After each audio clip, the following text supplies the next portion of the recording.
এই ধৰণৰ কথাৰ লগত কোনো ধৰণৰ ফিনান্সিয়েল কোনো ধৰণৰ ব্যৱসায়িক কোনো ধৰণৰ বিনিয়োগৰ সম্পৰ্কত বা ৰিলেশ্যনত মই নাই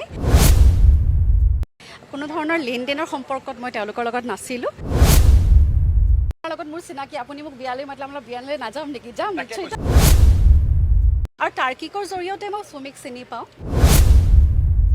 সুমিক মই তাৰ্কিকৰ জৰিয়তে চিনি পাওঁ আৰু সুমিৰ জৰিয়তে আচলতে মই বিশালক লগ পাইছোঁ বা চিনি পাইছোঁ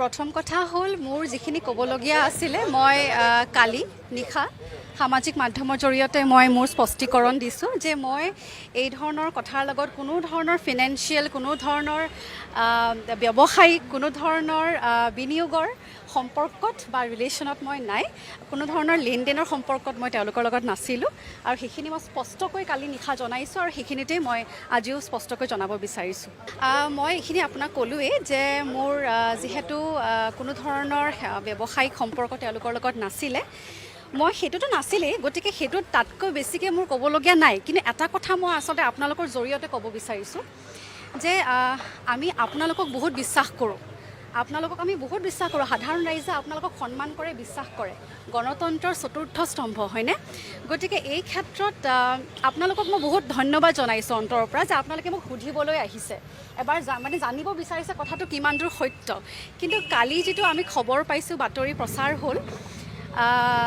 এটি ব্যক্তিগত চেনেলে যিটো সম্প্ৰচাৰ কৰিলে সেইটো আচলতে কি ভিত্তিত কৰিলে বা এই ধৰণৰ কথাবিলাক কৰাটো উচিত নহয় সেই কথাটোহে আচলতে সাংঘাতিক দুখ দিছে বাকী কথাটোতো গোটেই বাতৰিটোৱেই মিছা সেইটোতো মই অলৰেডি কৈছোঁৱেই আৰু সেইটো নতুনকৈ ক'বলগীয়া একো নাথাকে কিন্তু মানে এই ধৰণৰ আমি আপোনালোকক বহুত বিশ্বাস কৰোঁ আজি আপোনালোক সকলোৱে ওলাই আহিছে মোক সুধিছে সেইটো মই ভাল পাইছোঁ কিন্তু এই নুসুধাকৈ একো নজনাকৈ আচলতে ভুল তথ্য দিয়া ৰাইজক সেইটো এটা অপৰাধ সেই ধৰণৰ কথাবিলাকৰ লগত লিপ্ত হোৱাটো আমাৰ কাৰণে ক্ষতিকাৰক গণতন্ত্ৰৰ কাৰণে ক্ষতিকাৰক আৰু কি হয় সকলোৱে আমি এতিয়া চাওক কালি মই যেতিয়া মোৰ স্পষ্টীকৰণটো সামাজিক মাধ্যমত ধুনীয়াকৈ লিখিছোঁ তাতে মানে 100%ই কৈছে যে নাই বা আমি আপোনাক জানো এইটো মিছা কথা এইটো মিছা কথা এইটো মিছা কথা গতিকে এই তেওঁলোকে মিছাকৈ প্ৰচাৰ কৰিছে এই যে তেওঁলোকে কৈছে যে মিছাকৈ প্ৰচাৰ কৰিছে এই কথাটো কিয় এই পৰিৱেশটো আজি অসমত কিয় হ'ল হয়নে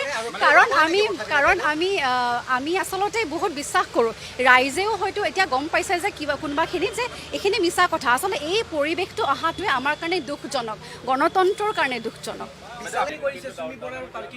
হয় হয় নিশ্চিতভাৱে মই গায়িকা হয় মই গানটো গাইছোঁ গতিকে সেইটোতো গান গাম এতিয়া আপোনাৰ লগত মোৰ চিনাকি আপুনি মোক বিয়ালৈ মাতিলে মই বিয়ালৈ নাযাম নেকি যাম নিশ্চিতভাৱে যাম সম্পৰ্কটো যেনেকৈ বিয়ালৈ আমাৰ আচলতে প্ৰথম সম্পৰ্কটো মোৰ ৰিলেশ্যন আছিলে মানে আমি ৰিলেটেড তাৰ্কিকৰ লগত তাৰ্কিকে মোৰ ফটো উঠাইছিলে বিভিন্নজনে বিভিন্ন সময়ত সামাজিক মাধ্যমত দেখিছিল আৰু তাৰ্কিকৰ জৰিয়তে মই সুমিক চিনি পাওঁ আৰু তেনেতে সুমিৰ লাহেকৈ যেতিয়া ইণ্ডাষ্ট্ৰীত আহিলে তাইৰ লগত গানৰ কাম আমি দুটা কৰিছিলোঁ তেনেকৈ আচলতে মোৰ তাৰ্কিকৰ লগতহে বেছি কামৰ সম্পৰ্ক আছিলে সুমিক মই তাৰ্কিকৰ জৰিয়তে চিনি পাওঁ আৰু সুমিৰ জৰিয়তে আচলতে মই বিশালক লগ পাইছোঁ বা চিনি পাইছোঁ বিয়াটো লগ পাইছোঁ তেনেকৈ আৰু এটা কথা মই মনত পৰিলে পটককৈ কৈ লওঁ যে এতিয়া যিটো চেনেলে কালি সম্প্ৰচাৰ কৰিলে ভুৱা খবৰটো তেওঁলোকে আজি আৰু এটা খবৰ দিছে যিটো দেখি পেলাই মই আচলতে কেনেকৈ ৰিয়েক্ট কৰোঁ বুজি নাপালোঁ যে 4 বছৰ আগতে 2021 চনত চাগে আমাক নামৰূপত এটা অনুষ্ঠানত আমন্ত্ৰণ কৰিছিলে আৰু তাতে বিশালৰ চাগে সামাজিক মাধ্যমৰ ফটোখন আছে 21 আছিলে নেকি মই একদম পাহৰি গৈছোঁ দেই এবাৰ চেক কৰিব লাগিব নাই 21ত লগ পাইছোঁ তেতিয়া তাৰমানে কি হ'ল আমি যেতিয়া কোনোবা আমাক আমন্ত্ৰণ কৰে আমি যোগাযোগ নকৰোঁ আমাৰ মেনেজমেণ্টত যোগাযোগ কৰে গতিকে তেতিয়া মোৰ কমল পৰা নাছিলে মেনেজমেণ্টত তেখেতৰ লগত যোগাযোগ কৰে আৰু তেনেকৈ আমাক হাজাৰটা অনুষ্ঠানত মাতে গতিকে প্ৰত্যেকজনতে আমাক ছাত্ৰ সন্থাও মাতে যুৱ ছাত্ৰ পৰিষদেও মাতে প্ৰতিজন দল সংগঠন প্ৰত্যেকজন কমিটিৰ লগত আমাৰতো তেনেকুৱা সাংঘাতিক সম্পৰ্ক নাথাকে গতিকে তেনেকৈ আমি যাবলগীয়া হয় আৰু 2021ত সেই কিবা নামৰূপৰ কিবা এটা এপ লঞ্চ আছিলে মোৰ খুব সম্ভৱ সেই তেতিয়াই মই তেখেতক চাগে প্ৰথম লগ পাই আৰু তেওঁ নাছিলে বহুজন আছিলে আমি লগ পাইছিলোঁ তাৰ পিছতে এই ধৰণৰ কথাবিলাক আহিলে নাই লগ পোৱা পুই নাছিলে তেতিয়া প্ৰথম লগ পাইছোঁ তেতিয়া তেনেকৈ এতিয়া যেনেকৈ মই আজি এখন অনুষ্ঠানলৈ আহিছোঁ এওঁলোকৰ নামটো হয়তো কাইলৈ মই পাহৰিও যাব পাৰোঁ তেনেকৈ তেতিয়া 21 চনত এবাৰ লগ পাইছোঁ তাৰপিছত মই বিয়াত লগ পাইছোঁ কাৰণ চুমিৰ লগত চুমিয়ে আমাক ভায়েক বুলি কয়, গতিকে তেনেকেই আমি চিনি পাওঁ, সিমানখিনিয়ে সীমাবদ্ধ। গতিকে সেইখিনিয়ে মোৰ ক'বলগীয়া। আৰু ট্ৰেডিঙত জড়িত হৈ আছে বুলি গম পায় নেকি? ট্ৰেডিঙত এনেকুৱা যে ট্ৰেডিঙত জড়িত বুলি গম পাইছিলে নেকি বিশালৰ? মই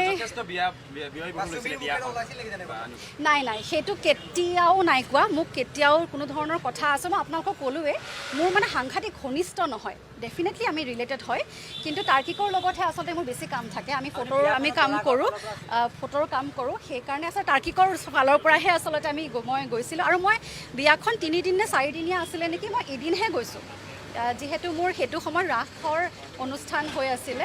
মই বিয়া আৰু জোৰোণ সেইটো এটেণ্ড কৰিবলৈ এদিনহে গৈছিলোঁ আচলতে। আৰু এটা কথা ওলাইছে এতিয়া সামাজিক মাধ্যমত যিহেতু চৰ্চা হৈ আছে, বহু শিল্পীয়ে ধৰক ইয়াত জড়িত আছে বা ধন ইনভেষ্ট কৰিছে, আপোনাক কিবা এনেকুৱা অফাৰ আহিছিলে নেকি যে ধন বিনিয়োগৰ প্ৰস্তাৱ দিছিলে নেকি যে এনেকুৱা বিনিয়োগ?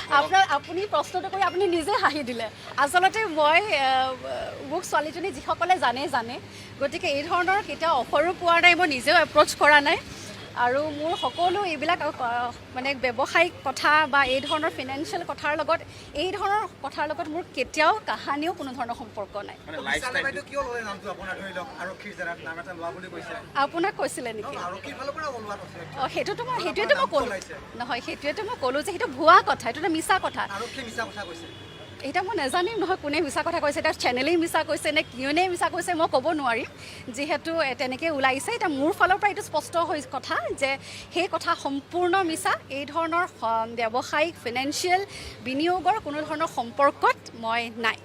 এতিয়াতো কথাটো গম পালে, বিশাল আৰু চুমিৰ আচল কাহিনীটোতো গম পালে, এতিয়া কি ক'ব আপুনি? যিহেতু এনেকুৱা প্ৰবঞ্চনাৰ জাল পেলাই বহুজনৰ টকা, কোটি টকা তেখেতে অন্তৰ্ধান হৈছে, এই বিষয়টো জনাৰ পাছত আপোনাৰ প্ৰতিক্ৰিয়া কি হ'ব? এতিয়া এনেকুৱা ধৰণৰ লাইফষ্টাইল এটা জীয়াই আছিলে তেওঁলোকে, সেই সময়ত অলপো গম পোৱা নাছিলে নেকি যে এনেকুৱা আছিলে বিশাল বা চুমি? হয়, মই এইটো বিষয়ত এটাই ক'ম যে চাওক, বিভিন্নজনৰ বিভিন্ন চখ থাকে। এতিয়া মই সাধাৰণ ছোৱালী, সাধাৰণ মিডল ক্লাছৰ ফেমিলিৰ পৰা মই বিলং কৰোঁ। মই তেনেকৈয়ে থাকি ভাল পাওঁ। কিছু সংখ্যকে অকণমান চখ কৰি ভাল পায়, কিছু সংখ্যকে বিলাসিতা ভাল পায়। গতিকে এইটো নিজৰ ব্যক্তিগত কথা, সেইটো কথাত মই মাত নেমাতোঁ। কিন্তু ছেকেণ্ড কথাটো হ'ল, আপোনাৰ কথাটোত মই এইকাৰণে আহিছোঁ যে যিটো কথা ওলাই আছে, কিবা ট্ৰেডিং, কিবা কিবি কেলেংকাৰী, এই কথাবিলাক মই ভাবোঁ যে ভালকৈ তদন্ত হ'ব লাগে। আৰু উচিত, যিসকলে দোষী হয়, সঁচাকৈ দুখ কৰিছে, তেওঁলোকে উচিত শাস্তি পাব লাগে। আৰু এই ক্ষেত্ৰত চৰকাৰকো মই অনুৰোধ জনাওঁ, ইমান দিনে যদি তেওঁ সঁচাকৈ এই ধৰণৰ কামৰ লগত জড়িত হৈ আছিলে, চৰকাৰৰ ছাৰ্ভেইলেঞ্চত কিয় অহা নাছিলে? আহিব লাগিছিলে। আৰু গতিকে এতিয়া আহিছে, এতিয়াও দেৰি হোৱা নাই। আপোনালোকে ভালকৈ উচিত তদন্ত কৰি দোষীক শাস্তি দিব লাগে। ভাল নাছিল বুলি কোৱা নাই, আপুনি প্ৰশ্নটোৱে ভুল কৰিছে।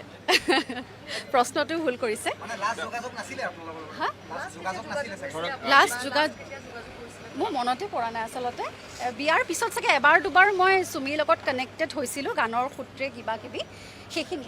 চুমি বৰাই কেতিয়াবা কাৰোবাক শিল্পীৰ লগত জড়িত কোনো মানুহক এনেকুৱা কৈছিলে নেকি যে এনেকুৱা? নাই, মই কেতিয়াও দেখা নাই। আৰু কাৰণ মই কেতিয়াও আচলতে তাৰ্কিককো কামৰ সূত্ৰেহে লগ পাওঁ। কিবা ফটো তুলিব থাকে, কিবা আমাৰ গানৰ প্ৰমোশ্যন থাকে, তেনেকৈ আমি লগ পাওঁ। গতিকে তেওঁলোকৰ লগত এই ধৰণৰ কথা মই কেতিয়াও আলোচনা কৰা নাই, আৰু তেওঁলোকেও মোক কেতিয়াও কোৱা নাই। মই এতিয়া মিছা কথা এটা কৈ দিব নোৱাৰোঁ মানে। গতিকে এই ধৰণৰ কথাবিলাকত মই স্পষ্ট তাৰমানে।